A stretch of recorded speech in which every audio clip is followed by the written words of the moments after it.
Nadiskubre noong 1958 ang monkeypox sa isang outbreak ng monkeys.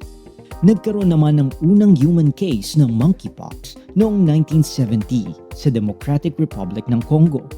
Madalas makita ang sakit na ito sa Central and West Africa.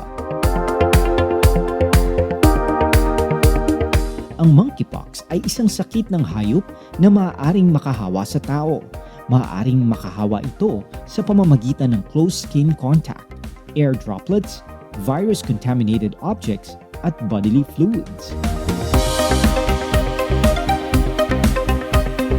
Ang sintomas ng monkeypox ay mild version ng smallpox.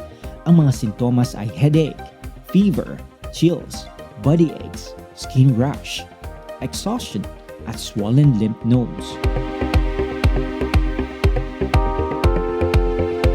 Ang mga taong infected ng monkeypox ay kadalasang gumagaling ng kusa sa loob ng 2 hanggang 4 na linggo. Ang mortality rate naman ng current strain ng virus ay nasa 1% to 3%. Mayroong West African strain at Central African strain.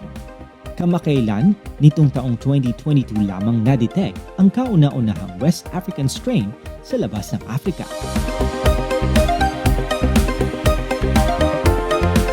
Wala pang gamot ang monkeypox, ngunit kusa itong nawawala sa loob ng 2 to 4 weeks at maaaring makatulong ang sumusunod upang ma-manage ang symptoms.